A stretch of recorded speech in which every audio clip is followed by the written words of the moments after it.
Hello everyone, I'm Roxy Kidbucks, and today we're going to be making a loom square on a square loom.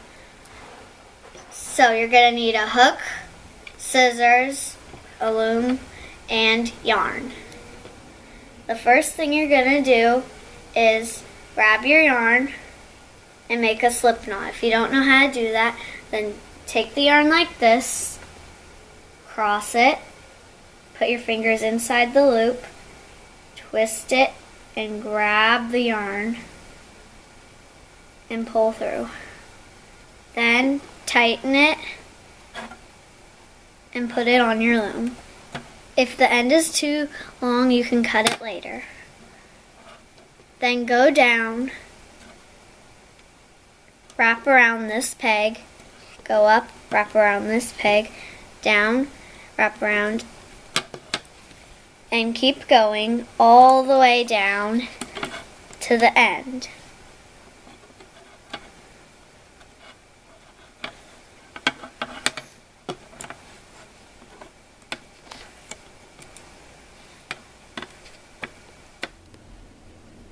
Okay, I've finished the end, and this is what it looks like. Now, you're going to take your scissors and you're going to cut, leaving a tail of about 1 inch or 2, and cut it. And then you're going to pull it and turn it so that it's facing you. Then you're going to take it off and make a slip knot again, twisting the loop, putting your fingers in the loop, and grabbing the yarn that was connected to your yarn ball. And then you can cut off some of the extra part, but don't cut it too close or it'll come undone. Then turn it so that these pegs that are open are this way, and that the yarn you were just working with is going left to right. Now grab your yarn and make another slip knot by making a loop and pulling through, and cut the tail. Now you're not just going to put it on. You're going to cut the tail, and then you're going to go under this one. Go under that first yarn part. Then go over the next 2. So now you're going to be going over and under 2. So go over the next 2. Then go under the next 2, and over the next 2, and under. And keep going over and under the next 2 until you get to the end.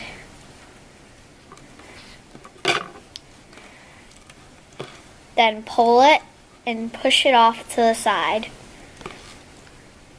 Then you're going to pull this yarn, get more yarn, and keep the yarn on the left side.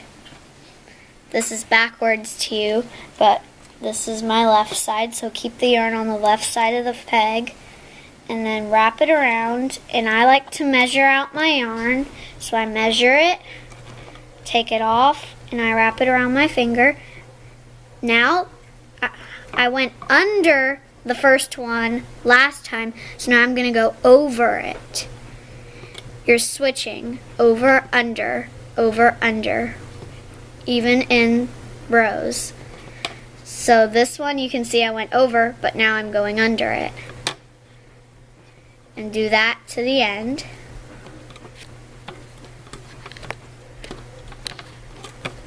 And put it on the peg and pull it tight. Measure out your yarn, and then you're gonna, since you were going under the first time and over the last time, you're gonna go under again.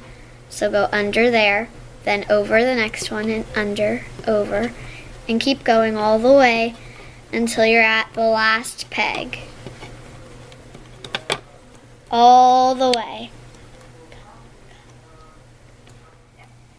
Now, I've finished it, so here's where I started, and then I went on until this peg. So this peg right here, it doesn't really have anything on it except this. So we're gonna cut, leaving a tail, and then you're gonna turn it, take that off, and make a slip knot by taking a loop and bringing the yarn through the loop and put that on the peg. Don't make it too small, or else when you're hooking, it'll be too small for you to get your hook around. And then you can cut this tail, or you can weave it in through the yarn.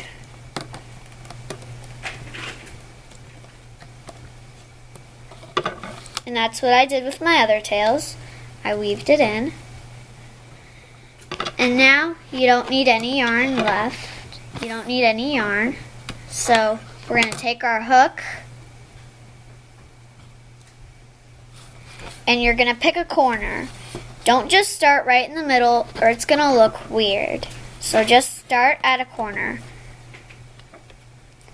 You should probably start on the right side because we're going to be moving this way. So I'm starting here. I'm going to take that off on my hook. Then I'm going to grab the next one, take that off on my hook. So now there's two, the first one and the second one. So you're going to grab the back one, the one closest to the end, and you're going to take that and you're going to pull it over and off this peg. Not this peg, this yarn loop.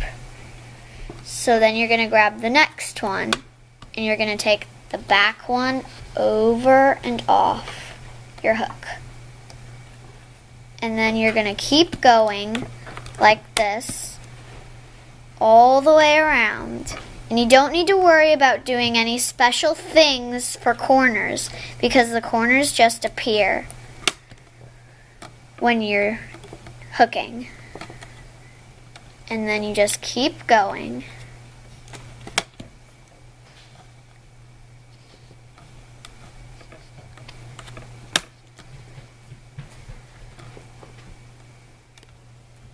Okay, so now I'm at a corner.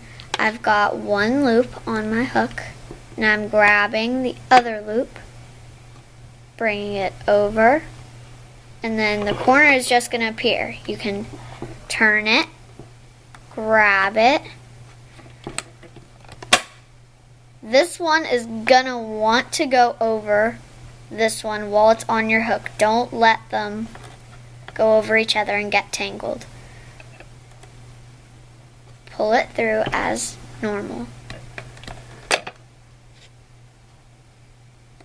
And then keep going.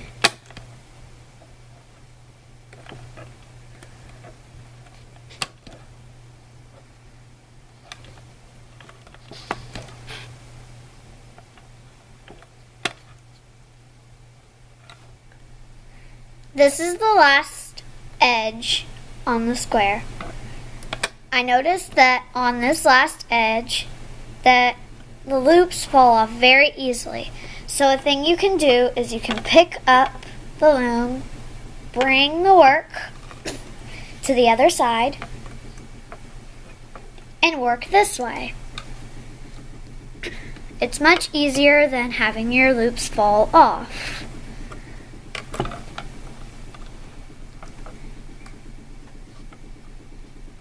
And then keep going. Okay, so I'm at the last two loops, so I'm just going to grab them, pull them off. And you can set your loom aside. And I'm just going to pull that so it's kind of long. Take the hook off. And I tie here. Or another thing you could do, if you don't want to just tie it, you want it to be more secure, you can take out the slip knot that's usually there, just pull it and it'll come right apart, and just put the yarn through that one, weave this in, and it shouldn't come undone. At the end, I like to do a couple knots around a loop so that I'm sure it won't come undone. So I'll stop right here. I'll open it up a little bit.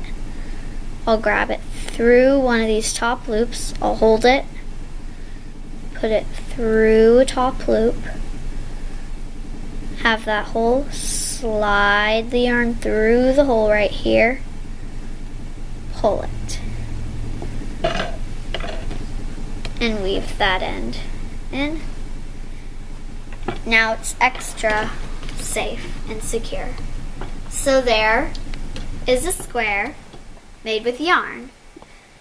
So usually on this square loom, you use these loops, but you run out really quickly.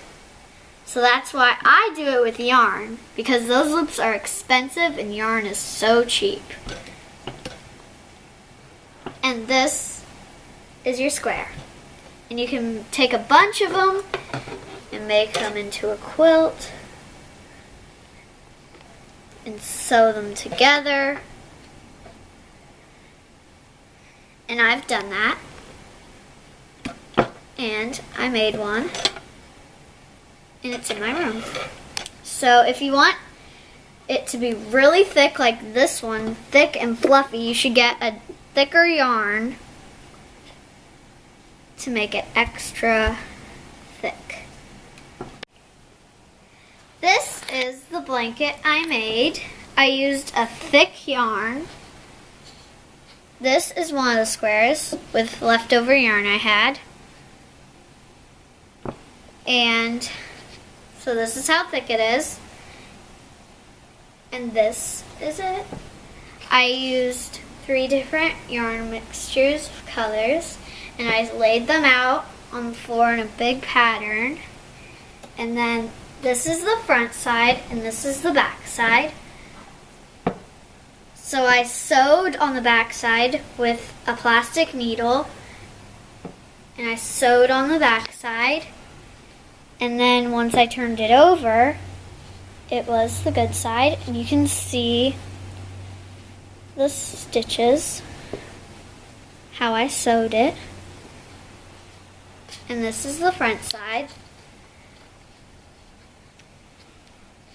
And I have this pattern where the same one goes diagonally. And this is the blanket I made. You can buy yarn in lots of places. I buy my yarn from Michael's, and needles at Michael's. And this is what I made. Thank you, and remember to like this video and subscribe.